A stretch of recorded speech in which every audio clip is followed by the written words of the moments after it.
Akhir-akhir ini, kita disuguhkan berita soal pergaulan bebas. Mulai dari artis yang tertangkap mengkonsumsi narkoba, remaja yang meninggal karena minum miras oplosan, pembobol dan pencurian uang di ATM, bahkan perampokan yang dilakukan di tempat keramaian. Semua mereka lakukan tanpa adanya penyesalan yang berarti. Hukuman penjara pun tidak membuat mereka jera. Bahkan tidak sedikit ada yang mengulangi perbuatannya lagi setelah keluar dari penjara. Menjawab fenomena tersebut, Islam sebetulnya sudah menawarkan solusi sejak dahulu. Orang yang terlibat dalam tindak kejahatan diancam dan diberi sanksi dengan hukuman hudud.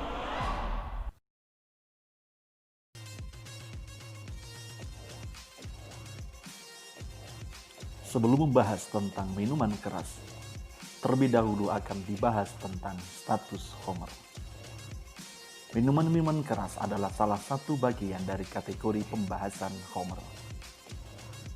Secara definisi, bahasa Khamr mempunyai arti penutup akal.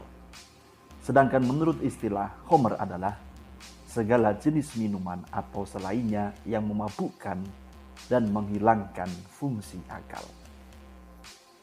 Cakupan Khamr tidak hanya terkait dengan minuman, akan tetapi segala sesuatu yang dikonsumsi, baik makanan, minuman, yang memabukkan dan membuat manusia tidak sadar.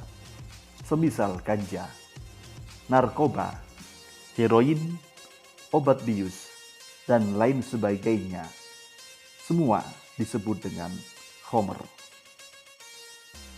Meminum Khamr termasuk dosa besar dan menghilangkan akal, sebab Khamr dengan cara yang dilarang adalah diharamkan oleh semua agama.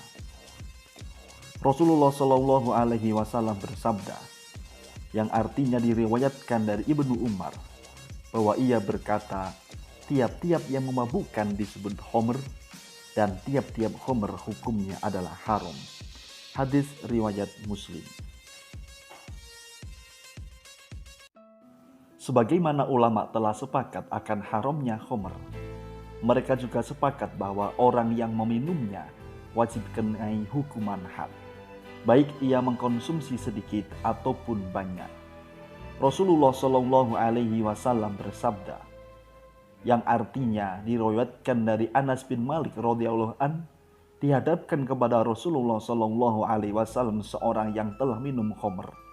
Kemudian beliau menjeritnya dengan 2 tangkai pelepah kurma, kira-kira 40 kali.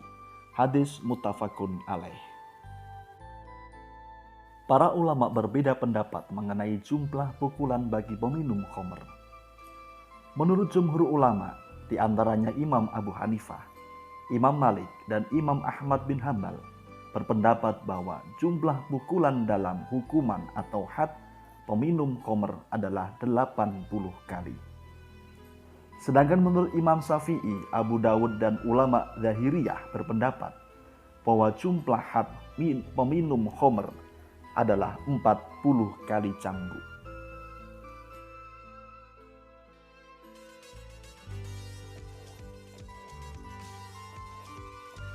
Secara bahasa, mencuri adalah mengambil harta atau selainnya secara sembunyi-sembunyi.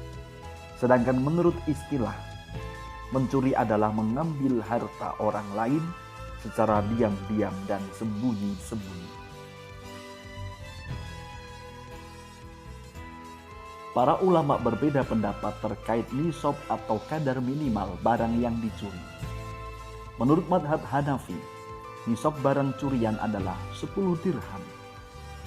Menurut jumhur ulama, nisab barang curian adalah 1/4 dinar emas atau setara dengan 3,34 gram emas.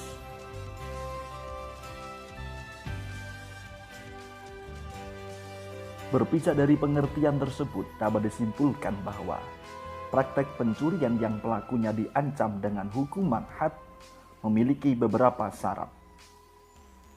Pelaku pencurian adalah mukallaf dan baligh. Barang yang dicuri milik orang lain. pencurian dilakukan dengan cara diam-diam atau sembunyi-sembunyi. Barang yang dicuri disimpan di tempat penyimpanan. Pencuri tidak memiliki andil kepemilikan terhadap barang yang dicuri.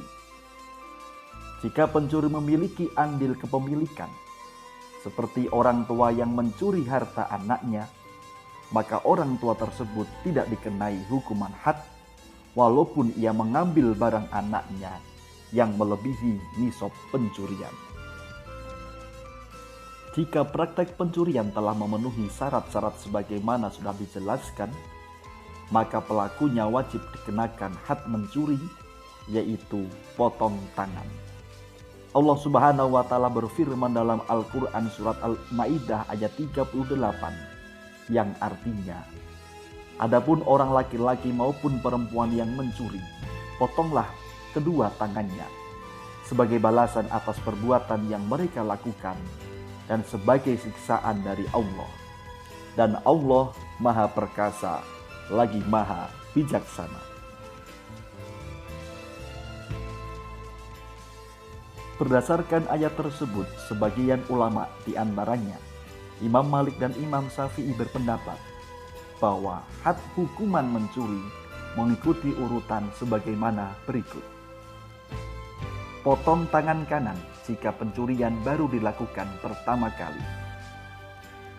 Potong kaki kiri jika pencurian dilakukan untuk kali kedua.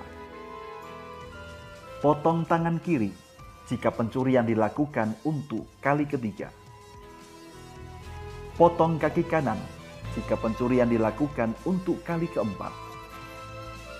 Jika pencurian dilakukan untuk kelima kalinya, maka hukuman bagi pencuri adalah takzir dan ia dipenjarakan hingga dia mau bertobat.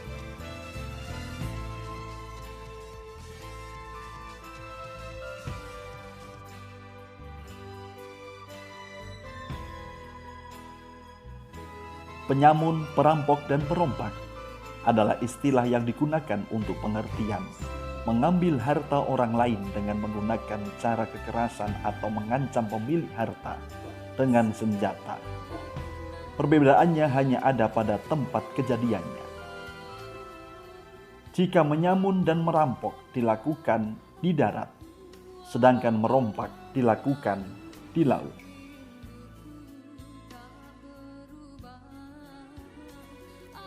Seperti diketahui, merampok, menyamun, dan merompak merupakan kejahatan yang bersifat mengancam harta dan jiwa. Kalau seseorang merampas harta orang lain, dosanya bisa lebih besar dari dosa seorang pencuri. Jumhur ulama sepakat terkait had yang ditetapkan untuk perampok, penyamun, dan perompak. Jika seseorang merampas harta orang lain dan membunuhnya, maka hadnya adalah dihukum mati kemudian disalib. Jika seseorang tidak sempat merampas harta orang lain, akan tetapi ia membunuhnya, maka hadnya adalah dihukum mati. Jika seseorang merampas harta orang lain dan tidak membunuhnya, maka hadnya adalah dihukum potong tangan dan kaki secara menyilang. Jika seorang tidak merampas harta orang lain dan tidak juga membunuhnya, semisal kala ia hanya ingin menakut-nakuti atau kala ia akan melancarkan aksi jahatnya, ia tertangkap terlebih dahulu, dalam keadaan seperti ini, ia dijatuhi hukuman had dengan dipenjara atau diasingkan keluar wilayah.